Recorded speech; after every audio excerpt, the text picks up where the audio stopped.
Okay, start role play. So, we just finished the Sultana exercise, and I'm going to ask you guys all to come back and share a little bit about what you experienced. I want to know a little bit about what sensations you might have had during that exercise and what you noticed. So, anybody here want to share? Patricia? I found, pardon me, that Sultana had wrinkles, and it had light and dark shade to it. It was squishy when I squeezed it, and I found that it was sweet when I bit into it.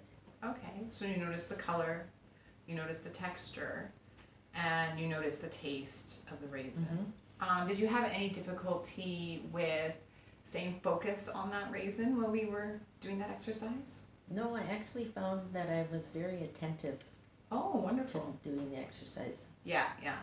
And how did that relax you and keep you calm? Yes, it actually did. Good. Yeah. Excellent.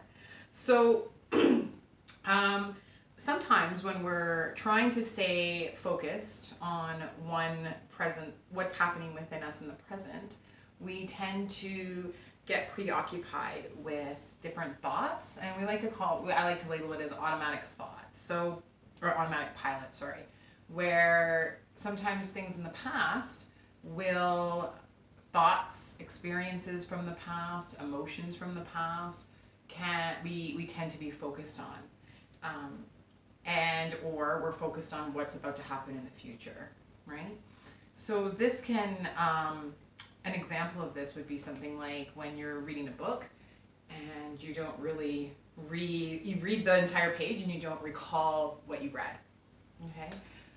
You're preoccupied with some other thought from the past, or you're traveling from point A to point B and you don't realize how you got to point B, okay? So this happens to all of us. It's quite common. And so does anybody else here want to share their experience? Sure. I found the raisin to be harder than I thought it would be. Had ridges. I noticed ridges, and that it had a couple different shades, and that I did have trouble staying focused on it. Okay, so you had issues focusing on it. However, you noticed the ridges, you noticed the texture, you noticed the flavor. What brought you back to the exercise? Just knowing that it was an activity that we're supposed to be I guess being purposeful, or knowing that I needed to do that. Good. So you were purposely trying to bring yourself to the present moment, which was the exercise that we were doing, right? I had to remind myself, yes. Great.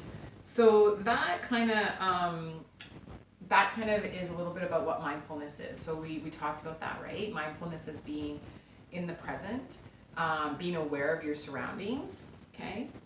And we do it on purpose. So we're purposely, like you did, purposely bringing ourselves back to what is happening in that moment, okay?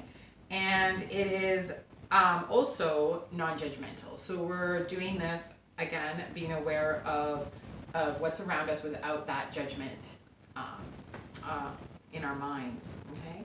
So mindfulness can be useful in everyday life when we utilize it to lower our stress levels. So going through a divorce can be very stressful, and it can be very difficult to try to cope with the feelings and the emotions that might have happened in the past, as well as anticipating what could possibly be in the future, especially when it comes to unhealthy conflict or conflict that might be happening within that co-parenting relationship.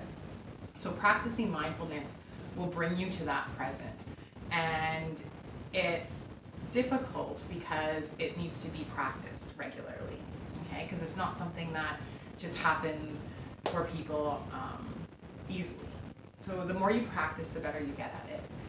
The one thing is that I've noticed is that you can utilize your breath. If you utilize your breath in very stressful situations and bring yourself to the present using mindfulness, then that definitely works as well, okay? So there's also other ways the other thing that mindfulness can help with is really just hearing what the other partner has to say, right? If we're present and we're in the moment and the partner is trying to express emotion or frustration, we're really able to hear what they have to say. Okay. So is there any other questions around that? No? No? Great, thank you. So end role play. What I think I did well is explain mindfulness. I gave life examples, how it's useful. I was able to talk about how when we're in that automatic pilot, how that's difficult, and what that looks like. I think what I need to work on is, again, just making it flow a little easier and calmer, not using so many ums.